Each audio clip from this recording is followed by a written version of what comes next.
And I think Brent Ford is still screaming about that. Welcome to Ohio Football Weekly as we roll into week number 4 of the 2022 high school football season, week number 3 of this program, Ohio Football Weekly. I'm Marty Bannister. We are so glad to have you with us here tonight as we once again talk all things surrounding high school football. We've got a big program coming up for you tonight.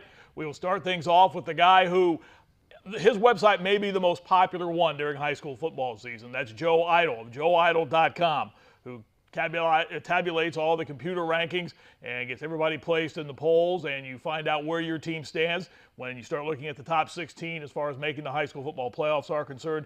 Joe Eitel will visit with us here in a couple of moments. There's a huge football game in Central Ohio on Friday night. It's one of the more intense rivalries, certainly in this part of the state, and I think it's fair to say perhaps across the entire state because of the talent involved, the closeness of the community, and the power of the two football programs. Pickerington North, Pickerington Central will meet on Friday night. Our friend Dave Purpura from This Week News will visit with us, and we'll also get Dave's thoughts on another interesting story surrounding high school athletics in Central Ohio, and that deals with the Mid-State League and the shakeup that's coming to that league. Second half hour of the program, we'll switch gears and go around the state of Ohio. Todd Walker from WIMA Radio, the longtime radio voice of the Bowling Green Falcons, will visit with us, and we'll talk about football in that part of the state, the Lima area, and that part of the northwestern region of the state of Ohio. There's some pretty good high school football played up there, and Todd will update us on how things look so far in high school football in that part of the state. And then we'll wrap things up with the one, the only, Ryan Cavanaugh from Spectrum Sports. In the second half hour of the program, he'll talk about high school football in the Cleveland area. So we'll do all that coming up for you tonight. This is Ohio Football Weekly, week number 3 of our podcast. Things are going very well with this show, we think. We like the involvement we're getting from folks. We've, I think, started to really make a dent and talk high school football. I don't know of too many of the programs around the state of Ohio, video podcasts or podcasts in their own right, that do this type of thing where we focus almost exclusively on high school football. Yes, we will occasionally dive into another topic that, I guess in the long run, comes back to high school football. But for the most part, this is high school football related. We'd love to hear from you, get your reaction to it. We're on Yamo Media is where you'll find us, our Facebook page, YAMO Media, Yamo Media. And we'd love to hear your reaction and your comments to our program there or anywhere. On Twitter, I'm at Marty Bannister. You can find me there. We'd love to hear from you there as well, too, and get your thoughts on this program. Adam Dell is our producer, and we're glad to have you with us tonight. We have a poll up, oh, by the way, on our Twitter page. In fact, it's my Twitter page, at Marty Bannister. And we're asking you tonight, should Ohio athletes, or Ohio schools rather, allow high school student athletes to benefit from name, image, and likeness like the colleges do? That's been such a big part of what's going on in college athletics this year. And of course, if you remember back in the early part of the spring, that was put up to vote around the state of Ohio, and it was rather soundly defeated. And in our poll that's up right now, although it's starting to get a little bit closer, the two choices, yes, other states are doing it, and no, it's not a good idea. Right now, no has a lead that has started to dwindle a little bit.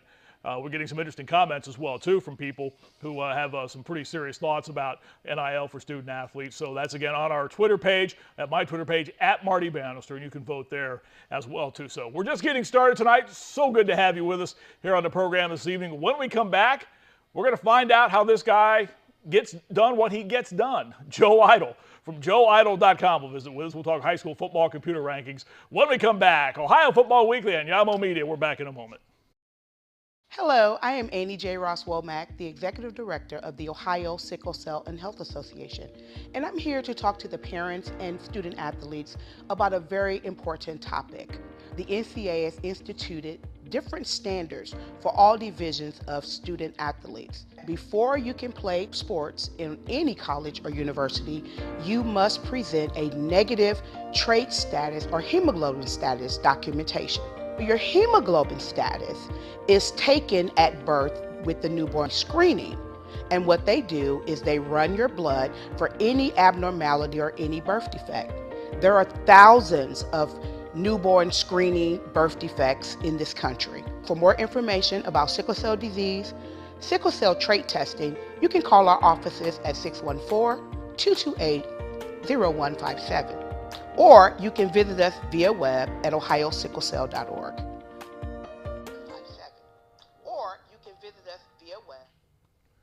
And welcome back to Ohio Football Weekly here on Yamo Media. We're with you for an hour each and every Wednesday, talking high school football with you. We'll go around the state of Ohio. We'll take a look at the top 10 rankings across the state of Ohio, some of the great performances from week number 3 of the high school football season. It's hard to believe that we're into week number 4. NFL hasn't played a regular season game yet. The colleges are really just into week number. See, I hate that week 0 stuff that they throw at you that first week of the season. To me, this is week 2 of the college football season, not this will be week 3 of the college football season. Well, it gets too confusing if you do all that stuff. But those colleges are still just down to some are playing their second game. Some will be playing their first game this week. And while the high schools, they're going into week number 4. And this is where the computer rankings really start to become a factor as we look ahead to the state football playoffs, which start at the end of October. And as I mentioned, Joe Eitel from joeeitel.com is visiting with us here this evening on Ohio Football Weekly. Joe, always good to see you, my friend. And we interviewed each other. I interviewed you last year. We talked about this. I guess the first question whenever someone talks to you about this, how did you get into this, and what led you to become joeeitel.com? Oh, wow. It's been a while now. So I kind of got into it. I started following the Harbin rankings back when I was in high school, just kind of follow the local school team and the other county schools, just kind of see if I could figure out where they would end up being ranked at the end of the year. So, and then, after I graduated college, I needed some sort of programming exercise to kind of keep me busy. And it seemed like a natural fit. So once I was able to collect all the scores, which is actually the more difficult piece, the Harbin formula is, at least I feel, is pretty straightforward. But yeah, once I had the scores and I was able to calculate the rankings, I just decided to start publishing them, and it seemed like it kind of just took off from there. Are you surprised at the reaction you get on Fridays, Saturdays? I guess this probably stretches even into Sundays for you as well, too. I would imagine your site gets quite a few hits, doesn't it? Yeah, it gets still gets a good number of hits. It's still increasing a little bit each year, a certain percentage. It's kind of, as the season goes, it peaks and valleys. Like on Fridays and Saturdays and into Sundays, it goes up, and then towards in the middle of the week it goes down, and then with each new week it peaks a little higher, and until week 10 it just I think it was 2.7 or 2.8 million views just on the Friday and Saturday of week 10 last year. So have the views, Joe, and the hits, have they gone down at all since the field expanded to 16 schools per region? No, it seems to. So I think the last time I had checked, of course, the COVID year, let's just throw that out. Right. The 2019 or 2018, I think, was the last time I had checked before, and it was about 2 million page views for that last 2 days. That's kind of like the peak time. So last year was about 2.8. So I'd say it's continued to kind of slowly trend upward. Probably as some people kind of continue to visit over time, and as well as new visitors, maybe some new parents of some players maybe find out about the site and come for the first time. Are you surprised at the way this has, I guess, taken off? You mentioned when the Harbin ratings started. That was, what was that? Was that 1972 when the state started to use the Harbin ratings? Yeah, they ran a few trials, I believe, in 71, and then it was officially approved for the 72 season. Are you surprised at the way this has taken off?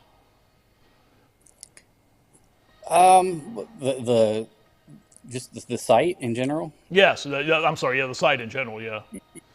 Yes. Yeah, a little bit. I initially probably thought it would be like a 2 to 3 year project. It wasn't really something I had a long-term vision. But the feedback was a lot of positives from fans, coaches, sports writers, and whatnot. So I kind of made some adjustments to make sure I could preserve the history and continue to show the past seasons as well as look forward. So yeah, it was a little surprising that A, that it took off, and B, that it's kind of maintained that momentum for like 23 years now, I guess. But I can tell you from a broadcaster standpoint, your site is invaluable in going back in history and just finding out recent games and how teams fared against one another and division breakdowns and all of those things. Take us through a Friday for you, Joe. When do you start tabulating all of this? How long does it take? And how do you gather all the information that you gather? Yeah. So it's normally about 9 o'clock on a Friday night is when some of the first scores start trickling in on Twitter. That's usually where I get probably, I'd say probably 95% or more of the scores. I try to follow the school websites, the athletic directors and the sports writers as well, just to kind of make sure I'm picking up the most accurate set of scores possible.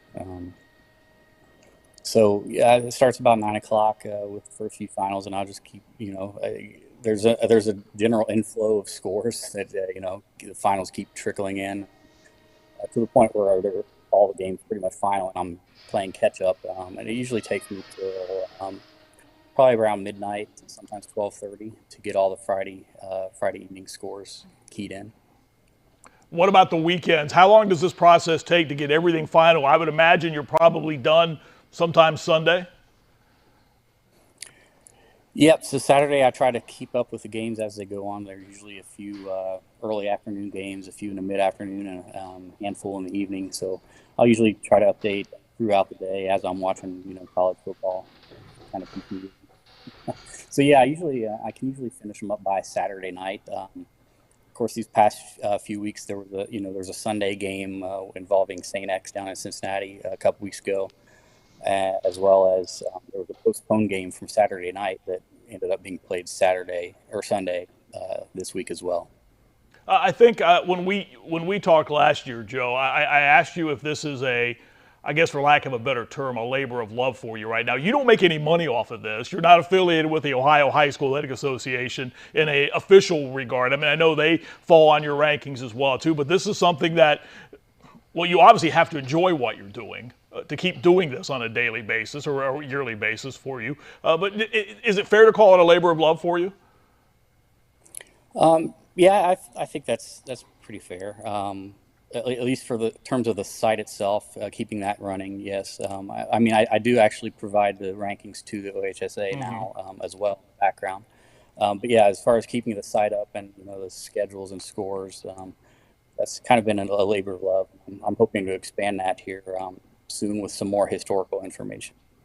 Well, talk about that. Well, what else can you add? I mean, the history, the scores. It's for me, like I said, from a broadcaster standpoint, you're a great resource to go back and look at past games and past matchups and things along those lines. What else can you add to it?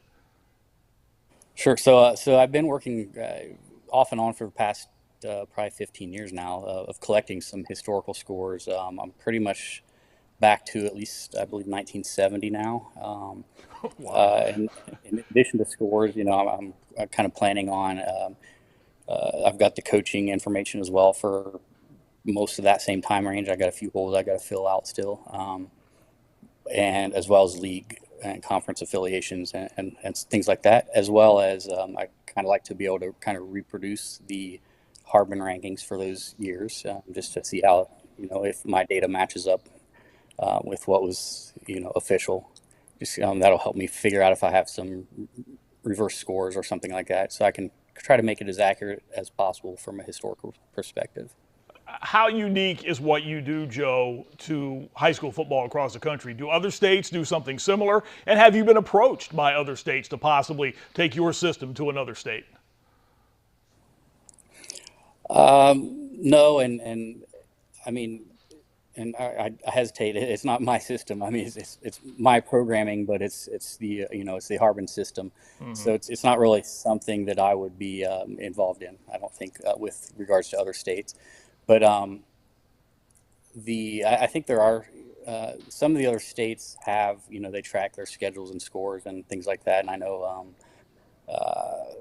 I don't know. Some of them have some sort of ranking system. It's not quite exactly like the Harbin system, but it's their own flavor. Maybe in some cases it may have been inspired by it. But yeah, I mean, I don't know. I guess it's sort of unique, but I'm definitely aware of other sites like in Kentucky and Michigan, Indiana that have also historical scores and coaches and things like that. So. I know, Joe, and we'll wrap up our conversation on this, and you were right on the money when you said, let's just take 2020 and throw it out the window and forget about it. But everybody got in the playoffs that year, and there has been that talk that, well, if we can do it in a year like that, then we can do it all together in Ohio, or we can do it every year in the state of Ohio. I personally don't agree with that. I like 16, I think, per region is a very good number for something like this, Joe. When you talk about teams into the postseason, is this with a state this size with so many schools that play football, Joe? Is this the best way to do it? I think that's an interesting question. So I think it's definitely a very good way to do it, and it's withstood the test of time. If you think about it, it's been over 50 years now that the same general system's been in play. But to your question about should everybody get in or not, I mean, if you really look back from 1972 until now, there's always been change, right? It started out with one team per region and 3 divisions, and then just kind of every so many years, it seems like either the number of divisions increases or the number of qualifiers per region increases. So, and that's really kind of continued. I think we had 8 teams per region from 1999 until 2019, so about 21 years. So I think it's probably likely that we'll see some more change in the future. I mean, that's just my guess. But it may be another 20 years or so. But and we don't know what's going to happen or not happen with respect to 8-man football and things like that. That's a whole nother can of worms. But yeah, I think it's a good way to do it in terms of the objectivity of the system. It's kind of throws out the names on the jersey, and everybody gets the same amount of points based on the divisions of the schools you're beating and things like that. So it takes some of the bias out. I would agree wholeheartedly with that. Joe Eitel, joeeitel.com, the most popular website perhaps in the state of Ohio on high school football Fridays and Saturdays around the state. Joe, it's always good to spend some time with you. I thank you for jumping on with us here this evening and kind of giving folks an idea as to what you do and how you do it. And I know folks who follow high school football will be going to your website a lot as we close it on the state football playoffs. Thanks, Joe. Appreciate your time. All right. Thanks, Marty. Thanks for having me. All right, Joe Eitel from joeeitel.com. And personally, I don't know how he does it every week and maintain a family life. More power to him. He does a great job with it, though, and we thank him for spending some time with us here on Ohio Football Weekly. All right, let's go around the state of Ohio now, find out what happened as we go into week number 4 of the high school football season. Let's find out some of the things that happened in week number 3 around the state. There were some great performances last week. There were some big games last week around the state of Ohio. And that will be something, I think, as we go down the season, you're going to see these performances certainly increase as the season goes along. Some notes from around the state last week. Congratulations to Ontario, 3-0 on the season after defeating Mansfield-Madison by a couple of scores. Their defense, the big story in that game, and a double pass touchdown in the game as well, too, propelled them to that start off to 3-0, defeating Mansfield-Madison. Also in the north central part of the state, Plymouth, how about this, 50-42. They scored 20 points in the fourth quarter. Got a 2-point conversion to tie the game. They're only averaging 42 points a game. So great start for that program. Ravenna with a win over Kent Roosevelt. Certainly one of the biggest rivalries in the state of Ohio is Troy-Piqua, one of the more frequently played. Well, this one's right up there. 54-51-3 is the lead in the series in favor of Ravenna, one of the longest played rivalries in the state of Ohio in high school football. Springfield Northeastern's Cade Hausman had a huge week last week. How about these numbers? 38-48 throwing the football, 385 yards, a touchdown pass, and he was picked off 4 times. 15 rushes, 84 yards, and then just for good measure, had 18 tackles in the game in the Jets' 21-20 overtime win over Greenview last week. Chase Hurd of Waverly, how about those numbers? 148 yards, a couple of touchdowns, toted the football 33 times through 4 games. 664 yards for Hurd and 9 touchdowns. Those are immense numbers for that young man, and a good program down there in Waverly in southern part of the state in Pike County. Arlington, a 16-13 win over Liberty Benton. First time in 20 years they've won that rivalry game. Big night for Lucas Fenstermaker with 132 yards. We can talk to Todd Walker about that when he joins us here in a little bit. Liberty Benton missed a field goal on the game's last play that would have tied it and sent it into overtime. Southwest part of the state, West Virginia commit Jordan Jackson ran for 237 yards and a score in a win over Coleraine, 34-7. The quarterback, Talon Fisher, 154 yards and 3 touchdowns in the victory last week for that team. Fairfield, a good win for them. Back to the southern part of the state, Piketon sophomore running back Buddy Wilson tied a state record, a 99-yard touchdown run in a loss to their big rival, Lucasville Valley. It ties 54 other players for runs of 99 yards, which again matches the longest in history of the state of Ohio. He only ran for 198 yards the rest of the night as well, too. Top 7 as the first week of the Associated State Press polls are out. Division I, Lakewood St. Edward, 3-0, defending state champ. Knocked off Cherry Creek from Colorado last week, 13-9. They got a huge game this week with Cincinnati Elder, who also happens to be 3-0. Defending state champion Cincinnati Winton Woods, off to a 3-0 start, beat West Claremont 54-14. They take on winless Cincinnati Turpin this week. Down to Division III, the Hilltoppers from Chardon, also defending state champions, knocked off First Baptist Academy out of Florida last week in overtime. They play host to 2-1 Riverside in the game coming up this Friday night. Division IV, the Tar Blooders from Glenville, off to a 3-0 start, but they've been tested the last 2 weeks. A close win over Olentangy Liberty, and then beating Avon 27-21. And they have a good matchup this Friday with 2-1 John Marshall. The Ironton Fighting Tigers are out of the gate at 3-0. Their next 4 opponents, though, all have winning records right now. Last week they beat Fairland 34-13. They played Johnson Central from across the river from Ironton in the state of Kentucky. Division VI, Maria Stein, Marion Local, defending state champs. Back-to-back shutouts. They've only allowed 7 points this year through 3 games. They knocked off Minster, and they have a Midwest Athletic Conference game with Delphos St. John's awaiting them on Friday. And rounding out things, Division VII, undefeated Mechanicsburg is off to a 3-0 start. They knocked off Madison Plains last week. They have a huge game coming up this Friday night when they take on South Charleston Southeastern, an Ohio Heritage Conference rival, who just happens to be right behind them in Joe Eitel's rankings in the state of Ohio in the Division VII high school football computer rankings. So that's what's coming up and what has happened over the last week in the state of Ohio. Well, that game's a rivalry game, certainly Mechanicsburg and Southeastern in that part of the state of Ohio. In Central Ohio, there's a huge rivalry. And you look around this area, if you're not familiar with Central Ohio high school football, there are so many districts that have multiple schools. Dublin has 3 schools. Hilliard has 3. Olentangy has 4 at last check. Westerville has 3 high schools. Pickerington has 2 high schools. And I don't know of all the school districts in the state, or certainly in Central Ohio, has a school district produced the amount of talent that those 2 schools have. And every year when they get together, it is just simply a knockdown, drag-out high school football game. And they get each other this Friday night. Visiting with us right now from This Week News is our friend Dave Purpura, who does a great job covering high school sports and high school football across the state of Ohio. Dave, good to see you. We'll dive into a lot of things with you high school football-wise. Is there any way to let people who have never been to one of those type of rivalry games, like an intra-district rivalry game, like Pickerington North, Pickerington Central, to give them a feel of what that's like? It's an atmosphere unto itself, isn't it?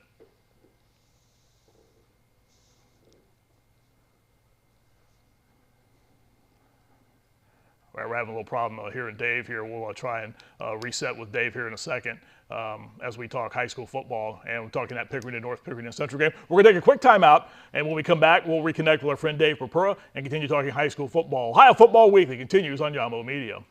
I mean, I don't totally know what opioids are, but... It doesn't happen here. Not in denial. No.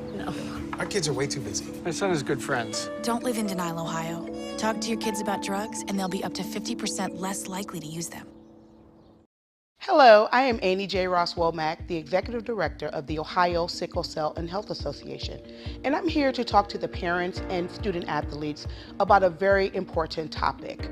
The NCAA has instituted different standards for all divisions of student athletes. Before you can play sports in any college or university, you must present a negative trait status or hemoglobin status documentation.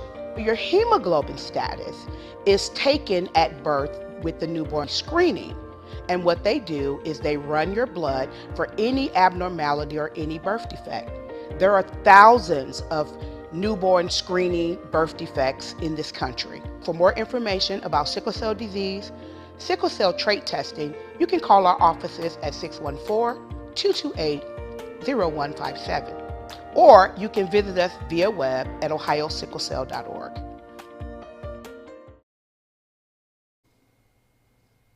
All right, welcome back to Ohio Football Weekly here on Yamo Media as we talk Ohio high school football all across the state of Ohio. Right now our focus is Central Ohio. Before we took the time out, our friend Dave Purpura visits with us from This Week News. And Dave, we were talking about Pickerington North, Pickerington Central, and the amount of talent that year in and year out seems to come out of that district and the intensity of that rivalry. If you've never been a part of that game or called it, I've had a chance to do it a couple of times. It's a special night of football coming up Friday in Pickerington, isn't it?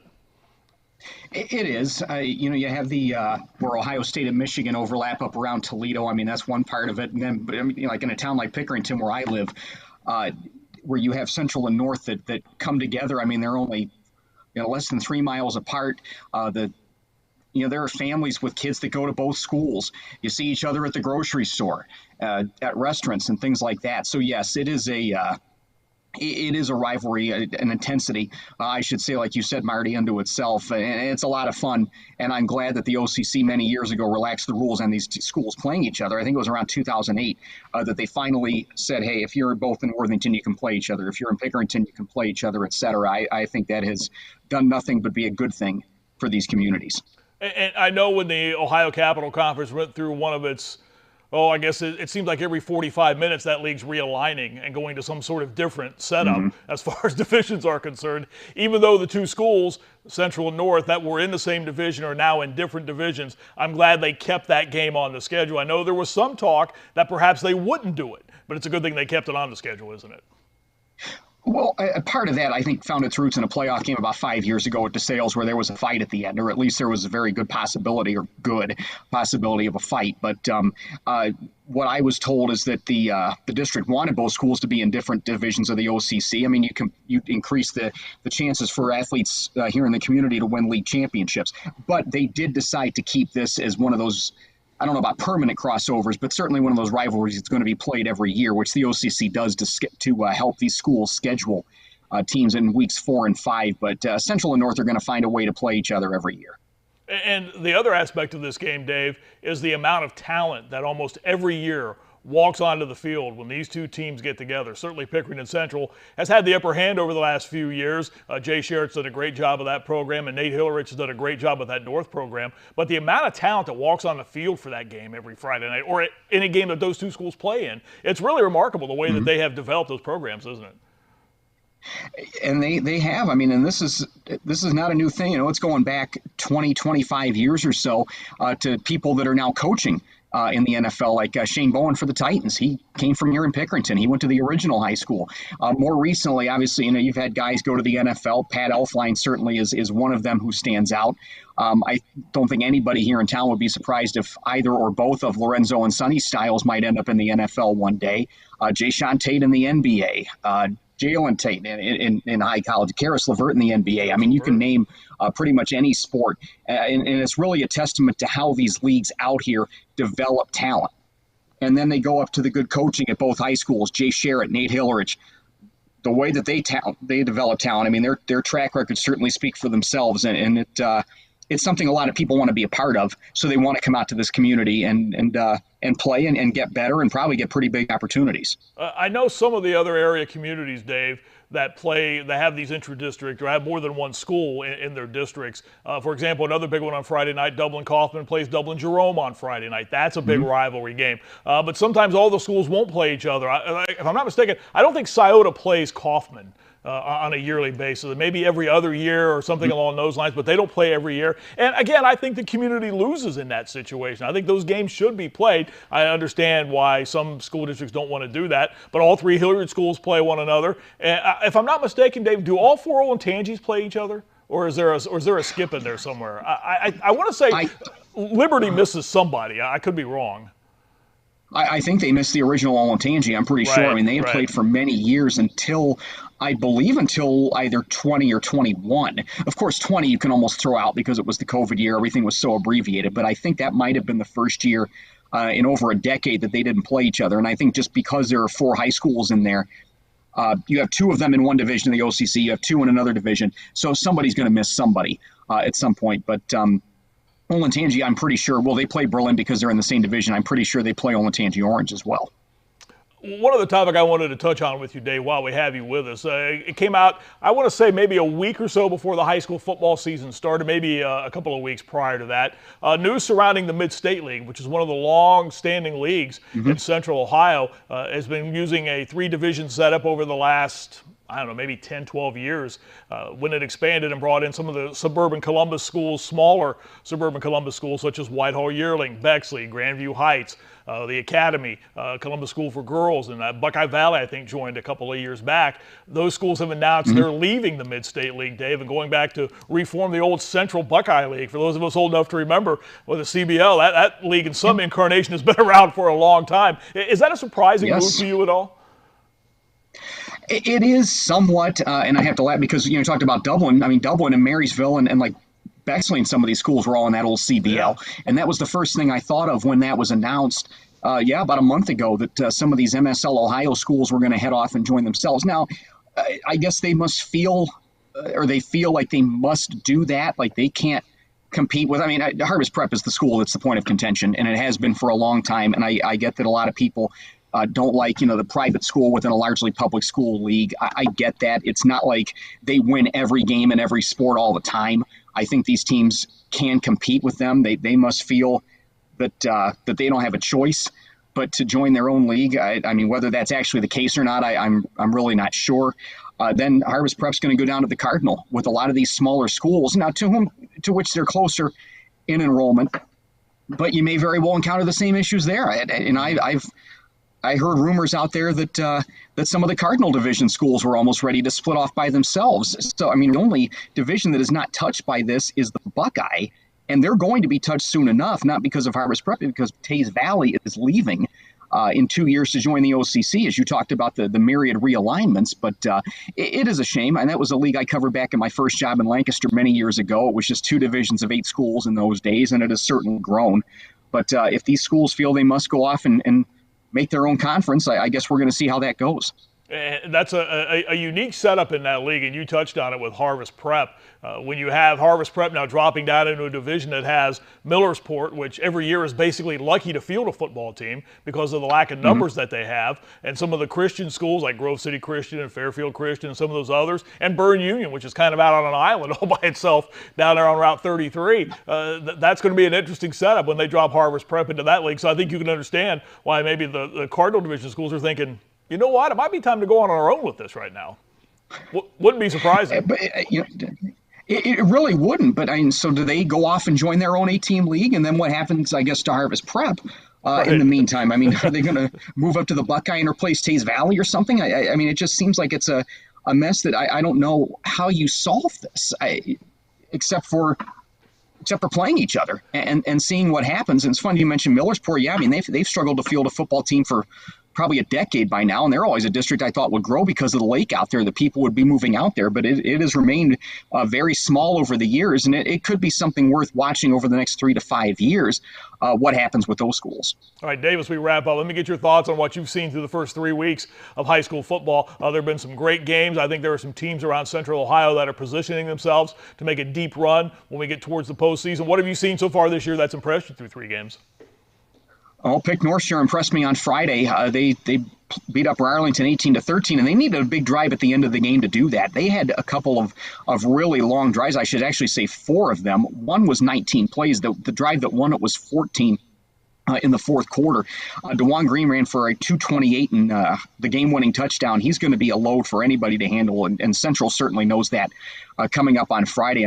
They've been really impressive. I haven't seen Big Walnut in person, but it seems to me a lot of people are in agreement that they might be the best all-around team in the area. Pickerington Central, I'm not nearly willing to write off yet. They're 1-2. They've played one of the toughest schedules in the state. If they win Friday, all of a sudden their season takes on a different complexion. Frankly, even if they lose Friday, their season is probably going to be fine still. Even though they're 1-3, everybody gets in the playoffs in that region, and if you're peaking, you're going to be fine there. Upper Arlington, I think, still has a chance to have a really good year. They got some kids that got dinged up on Friday, but I think they're going to be fine. And I would be remiss if I didn't mention New Albany, which has been steamrolling absolutely everybody at this point. I think they've played every second of every second half with a running clock so far. And, they have a very winnable game Friday against Lancaster. They play Olentangy Liberty, I believe, after that next, and then they go into a very tough league in the OCC Ohio. So I wouldn't be the least bit surprised to see them make at least a regional semifinal. If not, maybe at some point, depending on how they do against North in Week 9, be the favorite to get out of Region 3. Dave, it's always a pleasure spending time with you. You have the right banner behind you on your wall. As we both know, that's the only team in Ohio that matters this year, and and it's good to see that up on your wall. And I'm pleased that you've done that. So.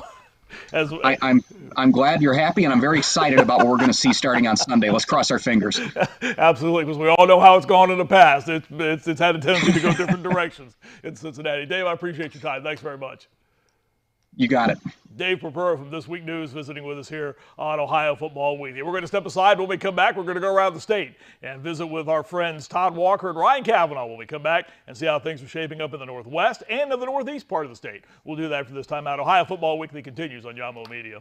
Hello, I am Annie J. Ross Womack, the Executive Director of the Ohio Sickle Cell and Health Association, and I'm here to talk to the parents and student athletes about a very important topic. The NCAA has instituted different standards for all divisions of student athletes. Before you can play sports in any college or university, you must present a negative trait status or hemoglobin status documentation. Your hemoglobin status is taken at birth with the newborn screening. And what they do is they run your blood for any abnormality or any birth defect. There are thousands of newborn screening birth defects in this country. For more information about sickle cell disease, sickle cell trait testing, you can call our offices at 614-228-0157. Or you can visit us via web at ohiosicklecell.org.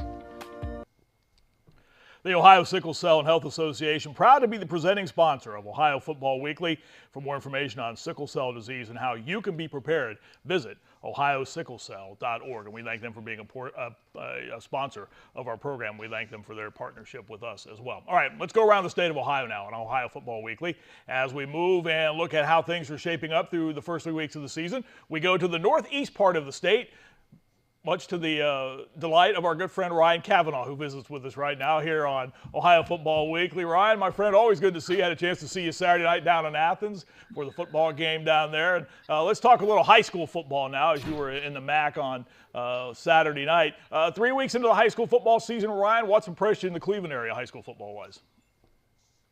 Well, it starts with St. Ed's, I think, in Division I. If it goes the way I think, St. Ed's and Moeller will play in the state championship. But they have a junior class, Marty, that they have had their eyes on since they were freshmen. And in fact, they kept the freshman team, all of that class, and played together as freshmen. Didn't move anybody up to JV so they could get familiar with playing with each other. And from that junior class, they're now juniors. From that class alone, they have 3 offensive linemen who have Power 5 offers. I'm talking Penn State, Big Ten, Michigan State. And so it's obviously it starts at the offensive line, and they've got a lot of skill. But in Division I, it's St. Ed's. Division III, Chardon is 3-0. They've played teams from out of the state. They have the longest winning streak in the state.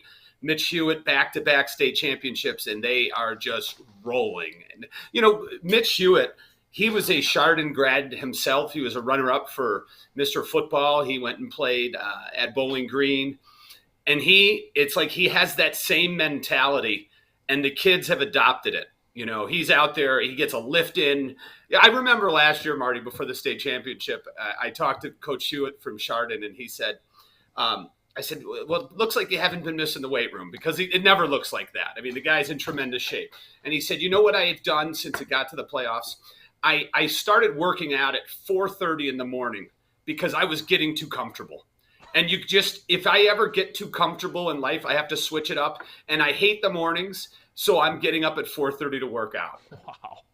Yeah, well, more power to him. More power to him. I see 4:30 in the morning, but it's just to go to work at my other job. That's the only reason I'm seeing 4:30 in the morning. I can tell you that. The other thing about Mitch Hewitt, I remember talking to him last year as well too, Ryan. He's an Urban Meyer disciple, and I don't mean that from everything else, but his mindset, he learned under his wing. You mentioned that he was with him or played at Bowling Green and knows Coach Meyer from the Bowling Green days. And there's a lot of similarities, not only in the way that they handle themselves, but the way they handle their programs. Absolutely. And he'll tell you that. Coach Hewitt will tell you that a lot of the things he does, he learned from the great Urban Meyer. And again, yeah, that was at BG. But and you can see it. I mean, and one of the things you get when you get a program to where Chardon has is complete and total buy-in from your players. And we've seen it. You mentioned the Northeast up here. We St. Ed's, I mentioned Kirtland again. When you're playing in the state championship every year, you're getting 4 or 5 extra weeks, maybe 6 now, extra weeks of practice that your freshmen and your JV kids, they may not be seeing the field in the playoffs, but they're practicing. And that's like an extra season by the time they become juniors and seniors. So it's not by accident that the same programs that have deep playoff runs are establishing their younger kids as well. And Ryan, you mentioned the name, or you mentioned Kirtland, and Tiger Laverty, we talked about him a couple of weeks back, fastest coach in Ohio history to get to 200 wins in a career. And that's one of the more remarkable things about that part of the state. And not that the other parts of Ohio don't have a pretty sizable tree of coaches who have great careers. But you look across Northeast Ohio, and goodness sakes, you can pick just about any school, it seems like, and there's a coach who has either been there for a long, long time or who has put a great program together, and they win on a yearly basis. That's one of the things that makes that part of the state, Ryan, and you see this every week, one of the best in Ohio in high school football, isn't it? It's a great point, Marty. There's very little turnover with some of these top programs. You look at Avon, who's in the state semifinals. They've had Mike Elder there. Mark Elder's at Moeller. But Mike Elder, he's been at Avon forever. He usually loses in the state semifinals to Tim Tyrrell at Hoban.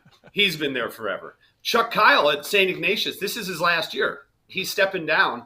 So it's a big year at St. Ignatius because of that. And, it goes on and on. Bob Mahalik at Aurora. When you see the public schools that are able to get back, because the reality is with public schools, Marty, in my opinion, is that you're going to have down classes. You're going to have some classes where maybe you just don't have the athletes or the linemen or whatever. And that is reflected by your record. But you get a guy that's why I truly say, if you have a public school coach like Tiger or Elder, and Bob Mahalik, Mitch Hewitt, and you don't have any seasons where there's a dip, you have to say that that's coaching and developing players. The Tiger Laverty story is so remarkable because, number one, the size of that school. I mean, it's a Division 5. It's Division 5 now. Kirtland, I think they've edged up to Division 5.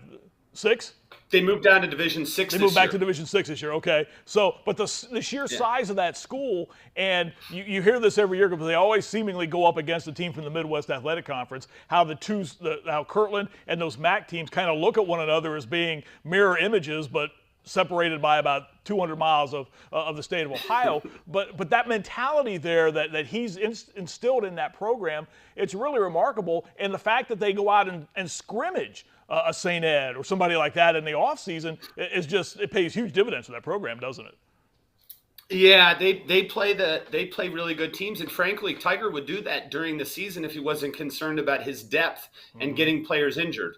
And that's really the reality of those lower divisions. You don't even have enough of the kids in the school and the boys in the school. So even if, like in Kirtland, most of the kids are playing football, you still have some depth issues, especially along the line. But, to your point, when you go back to that COVID year where schedules didn't matter and everybody was going to get in regardless, they played Shaker Heights and they played Solon, 2 Division I teams, because if you remember, it was like, who wants to play this week? Okay, we'll go play. And they handled both of those teams with ease. So I don't know that there's too many Division I or Division II schools in Northeast Ohio that Kirtland wouldn't beat. And I'm not trying to offend anybody. Maybe that's an overstatement. I know a lot of coaches would disagree with me on that, but I don't know. And because I don't know that there's a lot of teams in Northeast Ohio that Marion Local or Coldwater or whoever is the flavor of the month or the flavor of the year in the MAC, because you never know who it is. Versailles last year knocked off Kirtland for a state championship, and we saw Fort Recovery the year before win a state championship. And 2 years before that, Fort Recovery probably had 3 wins. Remember the Delphus St. John's run? Absolutely, Marty. Absolutely. I mean, those guys were the best team in the state, and then all of a sudden they're like 7th in the MAC, but they would still win most conferences in the state. Right. I always joke. One other team. Yeah, go ahead. No, go ahead, Marty. I'm sorry. No. It was a different topic. Go ahead. Well, I was just going to say, you and I have worked together so many times, and we always joke when we do a game that involves a Midwest Athletic Conference team, it's in the state bylaws that a team from that league has to play for a state championship. It just seems that way because they're always there. And I know Kirtland, for example, Tiger Laverty's even mentioned this. They've looked at those schools as kind of a blueprint as to here's how you do it. When you're that small and you find a way to win, you instill it and make it work, and he has certainly done that. It's a remarkable story he's had there. Yeah, the Tiger thing, there was a stat where it was like he'd have to have 22 consecutive losing seasons or maybe winless seasons to be 500 in his career. It's something outrageous like that, which when he took over a program that I don't know that Kirtland had ever been to the playoffs in school history. So to look at it and say he has 200 wins or 210 wins and only 15 losses, it's really hard to wrap your head around that level of success. Right, and when you hear a name like that, Tiger Laverty, you right away think the guy's probably in his 60s or in his 70s. He's still a relatively young guy who's coaching high school football, so there's a lot of room for wins with that program. Absolutely. So he's got 2 boys in the school now. One is a senior linebacker and running back, and the other is like a 6'1" and still growing freshman who starts at quarterback. Wow. So it's going to be an interesting year. He's starting his son, who's a freshman at quarterback, and his son Jake has played very well. But you have Marion Local. They've moved to Division VI. There's other MAC teams there. Cary, who was very good last year in the smaller schools, is in Division VI. There's going to be a lot of teams that are going to test Kirtland like they do every year when they get to that level. We mentioned a short time ago when we went around the state some of the notable games. The Ravenna-Kent Roosevelt game, which was played last week, one of the longer-standing rivalries. Ryan, as we wrap it up, maybe take us through the Cleveland area for folks who don't know. What are some of the big rivalries year in and year out in the Cleveland area, high school football-wise? What stands out each year? Yeah, well, Eds and Ignatius obviously is a really big one. This week coming up, Avon and Avon Lake is always something you have to have circled. Yeah, I mean those two stand out. This year, Riverside from Painesville is very good, and Riverside and Chardon and Mayfield are all going to play each other in weeks coming up. So there's a lot of good football, and that's what I was going to say earlier, Marty. I've got the shirt on. It's my Glenville Tarblooders shirt. I don't know if you can see it. Yeah, we see it. The Ville has been chasing they've been chasing a state championship. Some of the players that Ted Ginn has had, including his son Ted Jr. There's that have rolled through there. They've been unable to do it. They are now in Division IV, Marty, and I think they're the favorite to win that with the team that they have at Glenville this year. We were talking about them a short time ago. The last 2 weeks, they've been tested. They've won each of their last 2 games by a touchdown each. So, no question, one of the more talented programs in that part of the state of Ohio. Ryan, where are you Friday night, if anywhere? You broke up, but if you're asking me where I'm going to be Friday night, it's Copley and Aurora. Should be a good one. Ryan Cavanaugh from Spectrum Sports does a great job covering high school football and college football as well. We'll see you in December up in Canton for the state championships, my friend. Always good to see you. Ryan Cavanaugh visiting with us from Spectrum Sports here on Ohio Football Weekly. And he brought up some great points about when you talk about the great coaches around that part of the state of Ohio. That's a big reason why that is such a factor in what those programs do in that part of the state. All right, let's continue along and move to the northwest part of the state, but a little closer to the central Ohio region, and that would be the Lima area. And visiting with us right now on Ohio Football Weekly, he's the longtime play-by-play voice of your Bowling Green Falcons and also the sports and news director and, really in charge of just about everything at iHeartRadio in Lima. The voice of the BG Falcons, Todd Walker, visiting with us tonight. Todd, before we talk high school football, I got to ask you, were there 24,000 people in the Rose Bowl last Saturday when BG played out there against UCLA? No, I think there's more people on my screen right now than there were at the Rose Bowl. But yeah, I tell you what, the people that did come and just sat there for more than 20 minutes, I mean, they had to be baking. Now figure this: that kicked at 11:30 local time. Okay. Wow. So the sun's at its very apex. There's no shade at the Rose Bowl. I mean, there's no upper deck. There's right. no, none of that. So you're just out there baking. I'm surprised, frankly, they got quite that many people. UCLA's campus is an hour away. Mm-hmm. They aren't even in session yet. All they're talking about with UCLA is how bad their schedule is as they play Alabama State after Bowling Green. So there's no juice about their preseason schedule. So, frankly, I think there were more BG fans there than there were Bruin fans. But it's a great trip, though. The Rose Bowl is someplace pretty special to see a game at and call a game at. I know you had a chance to enjoy it. You can see a Dodger game, too, right, on Friday night? Yeah, we squeezed it in. We got in just in time to see the Dodgers Friday night. They booed Manny Machado lustily, as they enjoy doing, and he hit a 2-run homer and made a backhanded play behind third and threw a guy out. So it was good fun, even though the Dodgers lost. That was a bucket list thing for me to get to a game at Dodger Stadium and call a game at the Rose Bowl, although I did go to the Rose Bowl back in '97 working for WIMA, but it's the first time I got to call a game there. All right, let's talk a little high school football in the Lima area. And you have a chance to call high school football on Fridays when your schedule allows you to, being very busy, as I mentioned, as the play-by-play voice of the Bowling Green Falcons. Through 3 weeks into the season, Todd, give me an update. What has stood out in the Lima area as far as high school football? Who are some of the better teams to keep an eye on there?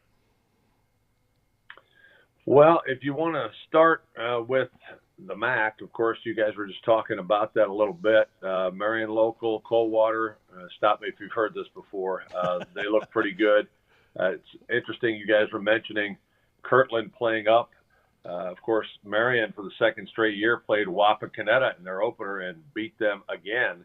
And Wapak's a very good Division III program. So Marion is going to be in the picture again. They're in D6, as you guys talked about. Coldwater looks like they've reloaded. They'll be in Division 5, which is a tougher playoff road.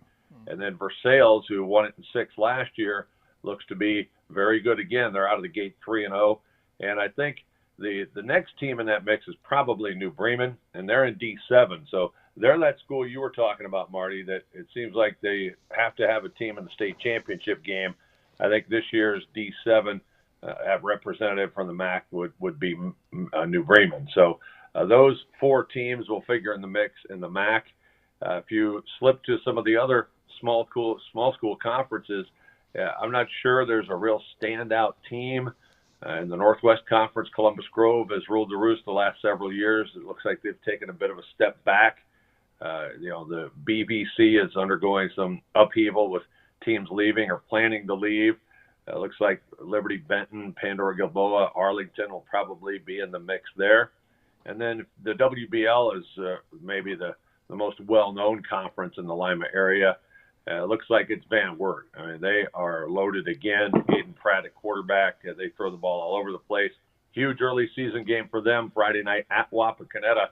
Wapak has bounced back with 2 wins since losing to Marion Local, but they have struggled to move the ball and score the ball, whereas Van Wert runs up and down the field. So that'll be an interesting contrast Friday night with Van Wert at Wapak. But those are the teams that have stuck out so far in our area.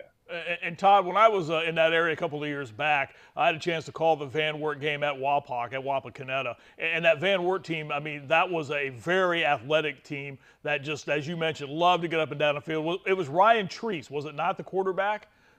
That was it Van Wert? Am I getting the name right? A couple of years back. Treese was the last name, yeah. Yeah, and he was just phenomenal. And their offense, I mean, it was just it was a breakneck pace, and they made no bones about it what they were going to do. Still running the same style. From the sound of things, they're a handful again this year, Todd. Yeah, and I think actually last year's team and this year's team is more explosive than the one that Treese quarterback to a state championship. I don't know that they're as good in all the other areas as that team that won the title, but they are formidable. And doing college football, I've seen a lot of hurry-up offense. And, in Bowling Green, when Dino Babers was here, they prided themselves on Falcon Fast. And I've never seen an offense get snaps off as quickly as Van Wert. I mean, they run that system very, very well. They're loaded with athletes. They are tough to handle. I think they're the team to beat in the Western Buckeye League, and this Friday night could be the first real sign that that is the case. And that says a lot because, as you touched on a short time ago, that WBL, Wapakoneta, Van Wert, Salina's been good for years. St. Mary's is always a handful. Lima, Shawnee, and let's not forget Ottawa, Glandorf. I mean, there are some real high-caliber programs in that league, aren't they? For that league, 10 schools, the way they beat up on each other every year, that's a tough go if you win that league. Yeah, I've always said the Western Buckeye League is a coach's league, and there have been great coaches in this league forever. Ken Schreiner at OG has turned that into a perennial winning program. You had Doug Fry, who recently retired. His son Bo took over at St. Mary's, and Doug also had a great run at Wapakoneta in between stays at St. Mary's.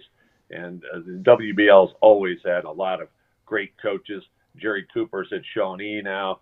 Is just loaded with guys that just love coaching football. And, Keith Recker, a Delphus St. John's grad, was tasked with getting Van Wert back to the top of the WBL. It took them a little while, but he's got them now on a 3 or 4 year run of being the best or one of the best in the Western Buckeye League. And last year, they actually won the WBL for the first time since 1987. People may not realize the year they won the state championship, there was no Western Buckeye League title awarded because of the COVID-shortened schedule. So this past year, when they shared the crown with Wapakoneta, was their first league crown since 1987. So that was a big moment for the Proud Cougars program, as they're about to also renovate their ancient stadium in Van Wert. Egger Stadium is about to get a facelift and some real improvements, which will be great for their program as well. Todd, in our remaining moments, you mentioned some of the shifting of leagues that's going on in that part of the state. And one program that has struggled for years to find a solid home league-wise is perhaps the biggest school in the area, and that's Lima Senior, which has for years tried to find a home. There was the Three Rivers Conference. There were so many other leagues that they tried to stay a part of. And I know there are a lot of changes coming in that part of the state. What happens to Lima Senior? What's their future? Well, the Three Rivers Athletic Conference is imploding. This is the last year it'll be together. That's basically the Toledo Catholic schools plus Whitmer and Findlay and Lima Senior and Fremont Ross. That league is going away. Everybody found a home right away except Lima Senior, following a long tradition of being kicked out of leagues. They were in the Greater Ohio League back in the day with the Springfields and Portsmouth and Lancasters of the world. Then they were in the Greater Miami Conference with Princeton and Middletown and Lakota and all that. They told Lima to get lost. They were in the Greater Buckeye Conference. That just sort of crumbled. They went to the Three Rivers Athletic Conference. Now they're going to be in the Toledo City League, believe it or not. They are going to be members with the Toledo City League schools. Wow. Because, as you mentioned, Lima Central Catholic's in the same boat, Marty. Both the Lima teams really have no conference home traditionally. So Lima Senior has decided to jump in the Toledo City Athletic League. And as you know, for football, it is a rough life if you're an independent. And Lima Central Catholic has that this year. They play all over the state of Ohio and some games in Indiana just to fill their schedule. So Lima Senior is going to be in that Toledo City Athletic League. And they played Bowser and Rogers to start the year in non-conference play and beat both of them pretty handily. So we'll see if Lima Senior maybe elevates that league a little bit, or if they just dominate in football. Of course, the real interesting thing will be the basketball dynamic, where Lima Senior has been much more of a power over the last 15 or 20 years than in football. Todd, as we wrap things up, where are you Friday night? What game do you get a chance to call? We have Bath at Elida, one of the Lima rivalries, crosstown rivals in the Western Buckeye League, and we will have that game on WIMA. And then on our FM station, 107.5, the Big Buck, they do all the Wapakoneta games. So we'll have that one with Wapak and Van Wert on our sister station. So doubleheader action there, double barrel, I guess you'd say. One of the best in the business, Todd Walker, the play-by-play voice of the Bowling Green Falcons and the news and sports director at WIMA 1150 in Lima, Ohio. Always good to see you. I appreciate your time. I'm glad you got a chance to go to the Rose Bowl. Having been there twice, it's a special, special trip, and it's one to be remembered. I'm glad you had a chance to go out there last weekend, Todd. Good to see you, my friend. Thanks very much. Thanks, Marty. Good to see you. Todd Walker, visiting with us and talking a little Northwest Ohio football. Well, that will do it for tonight's edition of Ohio Football Weekly. As we wrap things up, I want to give you an update on our poll we had put up. Ohio Football Weekly, we're asking you, should high school student athletes in the state of Ohio be allowed to benefit from name, image, and likeness? You still have about 36 minutes to vote in that poll, and right now, no, it's not a good idea, has the lead over yes, other states are doing it, so why not? So if you get a chance to vote on that, please do so. We'll give you the results of that poll when we visit with you next week, which will be at 6:30 next Wednesday, as we look ahead, believe it or not, to the halfway point of the high school football regular season. Yes, week number 5 next Friday night. Adam Dell's our producer. Great job as always. I'm Marty Bannister for Joe Eitel, Dave Purpura, Ryan Cavanaugh, and Todd Walker. Thank all of them for being with us tonight. Thank you for being with us. And again, don't forget, go to all the social media sites to find our program. Instagram and Twitter, we're at Yamo Media, YAMO Media. TikTok, we're at Yamo On Air.